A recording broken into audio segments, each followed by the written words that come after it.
Hi guys, welcome back to yet another video. My name is Martin. I'm filming this in my storage unit this afternoon, today being Tuesday afternoon, and today I was going through some old boxes and I found some old books which are they're comic book adjacent and it got me thinking, for comic book collectors, are there any other books that you get that are similar to what I'm going to be showing?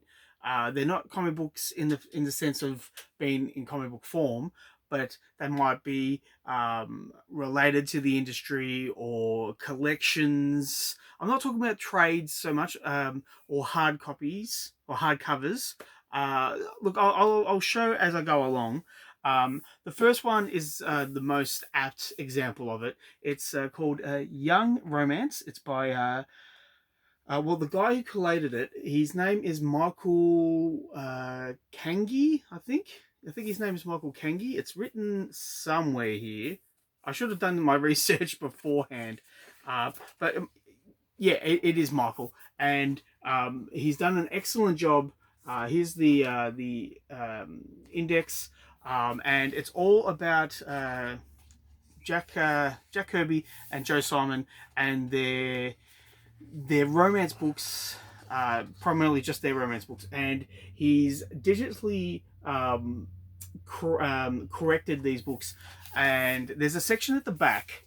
I won't show you because it's quite cumbersome. But look, he's shown, and it's not just like reproductions like this, but he's shown selective pages that he finds of interest, and in between issues or in between stories, there's like essays about the book, about the society at the time it was published.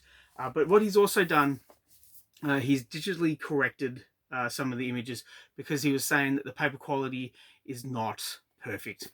So if you're a fan of Jack Kirby and Joe Simon, any of their works, particularly romance, this is the book to get. I've had this for a fair while now, and to be honest, I haven't read through the whole thing. I've read some of it. It's very wordy, and the romance books especially are very wordy.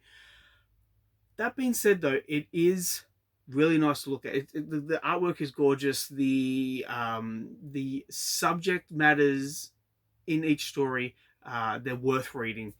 So it is worth your time to track this one down and have a bit of a look.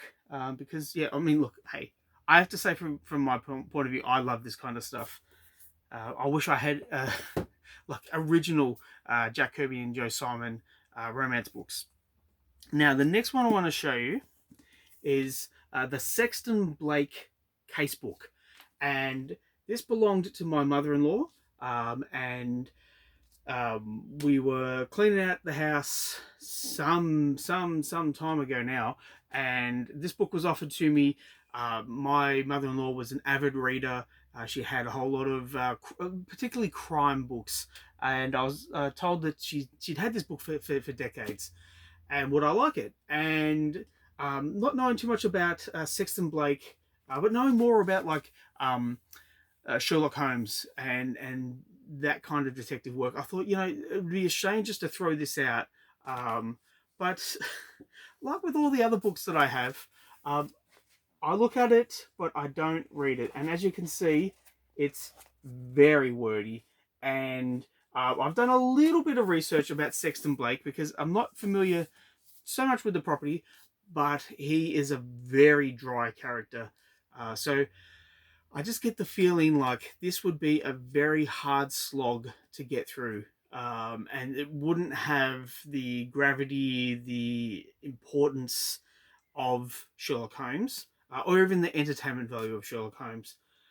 There's something about the character. Maybe it's his blandness, maybe it's his bleakness, but there's just something about Sexton Blake that just doesn't push him over the edge into the realm of like being a household name. That's what I was getting at. But look, visually, I mean, this guy looks fantastic. He looks like Dracula. If you had Dracula crossed as a detective, or even like a suave detective, you might hit the mark with Sexton Blake. But I've got two more books to show off, and what capped this off was um, my mum actually found this, and I forgot that I bought this, and I bought this probably 3 years ago now, from a guy down in Tasmania, and it was on Australia's version of Craigslist, so it was Gumtree, and he sold me a whole bunch of Green Lantern books and Iron Man books, and it came in this massive box, like, well, bigger than this, but it was a big box, and on the top of it was this book, and I'd never heard of this book before.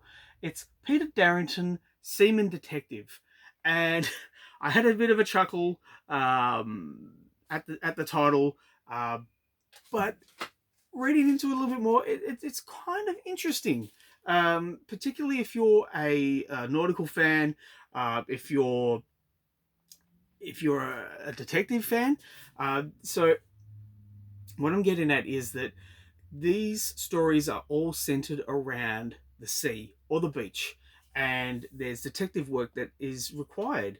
So Peter Darrington is what you would now affectionately call like a water policeman or a water detective. So if there's a body floating in the water, Peter Darrington's your man. Now, what makes this so interesting? And I've googled this, I've looked at it, I've searched it online. I can't find this edition anywhere.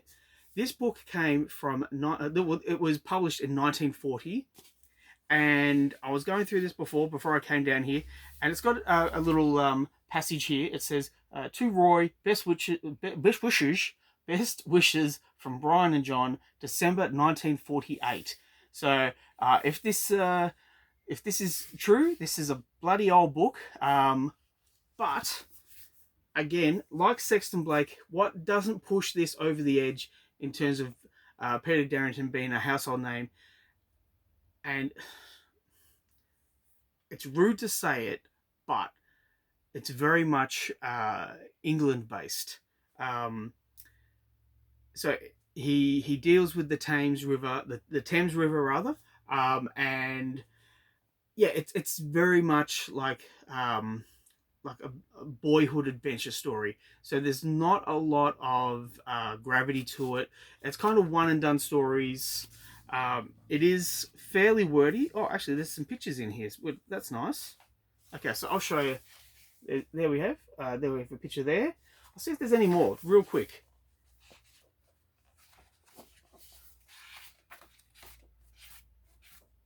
Oh, there we go. There's one. Okay. It says, Peter's first clash with the bearded man's jaw. Okay, so here we have Peter Darrington, and we have a bearded man with a gun ready to go. And yeah, so this was published by Douglas V. Doff, and the illustrations are by Nat Long. So yeah, pretty nice. But yeah, I bought this on a whim. I just thought the name was funny. I'm a bit puerile sometimes, and I thought, why not give it a go? But yeah, I completely forgot that I own this, and it wasn't until my mum pointed it out. She said, "Hey, what's this book?" That I went, maybe I'll talk about it on the channel. But if again, I'll say this: if you're familiar with any of these properties, please put down in the comments down below. If you've got any of these books and you want to let me know more about it, please do. I'd be very interested. But this book, this last book, is a banned book. Very much a banned book. Yeah. I don't know. Have I shown this on the channel before?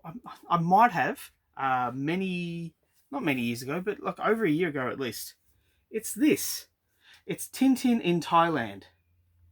I have mentioned this on the channel before, but I did not show the book. I mentioned this story about a guy who used to catch a train with my brother and I, and the only reason we found out about this book is because he had a shirt that had this cover on the shirt, Tintin in Thailand, and he'd catch the train, and he was not a guy to mess around with. He seemed like the type of guy that you want to have a drink with, but if you crossed him, you could expect to get a punch in the face. He seemed like a nice guy, look, to be honest. And we never gave him any trouble. He never gave us any trouble. Um, I don't think he took life all that seriously, but yeah, he didn't seem like the type of guy you'd want to cross. But when when we saw this shirt, I had to track this one down. This is a banned book, and the creators actually went to prison for it. And every time it comes up for sale, particularly on eBay, when eBay find out about it, it's gone. So I was very lucky to snap this up in a sale and receive it. I can't remember how much I paid for it, but the interiors, it's very much like a Tintin book. I will not show you, but it's extremely adult. I won't go into any more detail, but it's a very much an adult book. I am happy to own this because of the rarity of this book. But again, just like the others, if you know more about this and you want to tell me about it, please comment down below. I can also be reached on Instagram and Threads on Hannibal King 2099. But yeah, just put down in the comments down below. What do you think of this book? Are you familiar with it, or is this all brand new to you? I will be very interested to know what you think. So thank you for sticking with me. I hope you enjoyed it. I thought we'd have a little bit of fun. But after this, I'm going to be showing, we're going to go back to my scheduled, not publication, but my scheduled videos, 4 books and a key. I'm going to start doing that again. All right. Thanks for sticking with me, guys. I'll catch you in the next one. Bye.